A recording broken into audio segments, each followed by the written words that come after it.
Vous savez, dans chaque quartier, il y a toujours ces fameux anciens qui aiment faire les anciens quand ils voient les petits ramener des meufs. Un pote à moi qui s'appelle Issa avait ramené une meuf à la cité. Fier de son coup, fier de la meuf qu'il a ramenée, parce que c'était un paquet. Il se balade dans la cité, il salue tout le monde. Une manière de nous montrer, les gars, j'ai ramené un vrai missile. Mais ses calculs n'étaient pas bons, parce que dans les parages, il y avait le fameux Désiré. Donc, Désiré aperçoit Issa et la meuf. Désiré décide d'interpeller Issa. Viens là. Issa se retourne et regarde Désiré. Désiré dit, je te baisse ta race là, viens vite. Devant la fille. Issa sait qu'il n'a pas le choix. Donc Issa s'avance vers Désiré. Désiré regarde Issa et lui dit, bande de petits trous du cul, évitez de faire du bruit la nuit. Issa lui dit, mais comment ça du bruit la nuit? Désiré réplique, je te baise Issa ou quoi? D'ailleurs, c'est qui elle? Tu t'appelles comment? Et quand il s'adresse à la fille, sa voix devient douce. Donc de cela, Désiré parle avec la fille et récupère son Instagram devant Issa. Issa impuissant, ne peut rien faire. On était choqués. Nous, on a compris ça. Donc, moi, quelques jours après, j'ai décidé de ramener une meuf chez moi. Mon petit frère n'était pas là. J'avais la maison tranquille pour moi. Sauf que je sais que Désiré peut être dans les parages. Parce que dès qu'une meuf arrive à la cité, Désiré peut même sortir d'un arbre, peut sortir du sol, même du ciel, il peut descendre. Il a un flair incroyable. Et à chaque fois, c'est la même chose. Il menace les gens, il rabaisse les gens et il récupère la meuf. J'ai dit, moi, ça va pas m'arriver. Donc forcément, quand la meuf et moi, on vient, je fais un détour, je contourne la cité pour rentrer chez moi. J'appelle les gens de mon quartier pour savoir Désiré, il est où. Je marche avec la meuf et à des moments, je regarde à gauche, à droite, je regarde même par terre. Désiré peut sortir du sol. Donc finalement, je réussis ma mission, je rentre chez moi. J'arrive avec la meuf, je me pose chez moi, télé, musique à fond, tranquille. Puis à un moment, on va dans la chambre. Elle me fait des bisous sur le cou, elle est allongée sur moi. Moi, je viens, je prends mon téléphone, je filme quand elle me fait des bisous et j'envoie dans un groupe. Un groupe des mecs de ma cité pour les narguer. Parce qu'on est constamment en concurrence entre nous. Quelle erreur. Quand ils ont ouvert les snaps, ils ont dû se montrer entre eux. Sauf que Désiré était présent. Désiré dit, fais voir le téléphone. Il regarde et il demande c'est qui. Il dit c'est Demba. Il demande Demba il est où. Ils disent Demba il est chez lui. Donc de cela, Désiré dit ok. 10 minutes après, je suis allongé, je vois ça toque chez moi. Bon, bon, bon.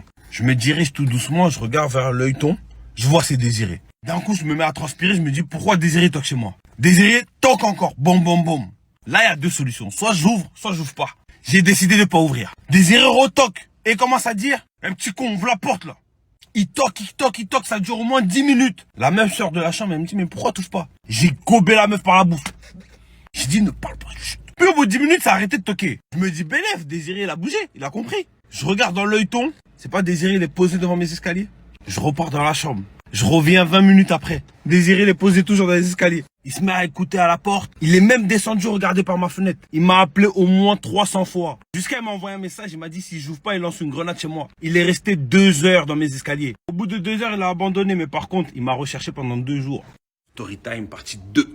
Pendant 2 jours, Désiré me recherchait. Il appelait tout le monde pour savoir j'étais où. J'étais avec qui. Moi, j'ai pris peur. Mais en soi, j'avais rien fait de mal.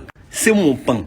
C'est ma nana. C'est mon bord. Pourquoi tu veux que je t'ouvre la porte? En qualité de quoi? Donc moi j'ai fui à Épinay. Et je pense qu'en fait cette histoire, le fait que Désiré m'ait vu avec une belle nana, il était en pétard. Donc quelques jours après, Désiré a réussi à trouver une nana. Une babtou comme ça. Petite de taille, toute maigre. En fait, il y avait un contraste entre Désiré et elle. C'était la belle et la bête. La nouvelle avait fait le tour du quartier. Désiré a une meuf. Même la manière comment il marchait avec elle dans la ville, il était trop fier. Et le point positif dans ça, je pense que sa meuf l'a tellement canalisé jusqu'à m'envoyer un message pour me dire ouais t'es où, ça fait longtemps que je t'ai pas vu. C'était un malentendu. Au début je pensais que c'était un guet-apens. Mais après tout le monde m'a dit non, il est en mode tranquille. Le lendemain je rentre à Montfermeil, je le croise et il est avec sa meuf. De cela il me prend dans ses bras, bien quoi, ça fait longtemps que je t'ai pas vu. Mais il me serre un peu fort, j'ai du mal à respirer pour vous dire. Je sais pas si c'était un câlin, s'il essayait de m'étrangler en soum-soum et il me relâche.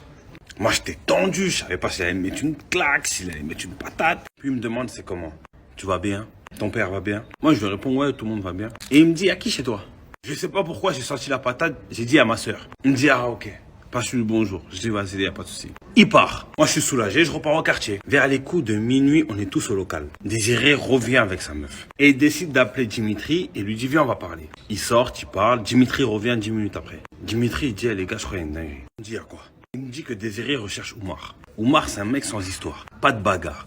Il traîne pas, il travaille à l'école, indépendant. On s'est dit quel est le lien entre Oumar et Désiré. Donc forcément, nous tous, on essaie d'appeler Oumar pour le prévenir, que Désiré le recherche.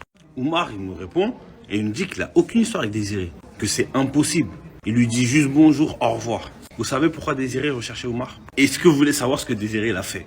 Jusqu'au jour d'aujourd'hui. Je suis toujours sous le choc. Désiré, il est allé chez Omar à 4 h du matin. Et sa meuf là, sa vieille sucette là, toute maigre là, avec une grosse tête là, elle n'avait pas d'appartement. Désiré est allé chez Omar. Il a toqué Omar envers la porte. Il a fait sortir Omar de chez lui. Il a pris les clés d'Omar. Il a dormi avec la meuf chez Omar, au nom de Dieu. Les parents d'Omar, c'était à la Mecque. Ça veut dire qu'il n'y avait personne chez Omar. Il n'a pas de frère, il n'a pas de soeur. Omar, il est parti dormir chez Dimitri. Désiré a rendu les clés de l'appartement de chez Omar à midi. Au nom de Dieu, on était tellement sous le choc.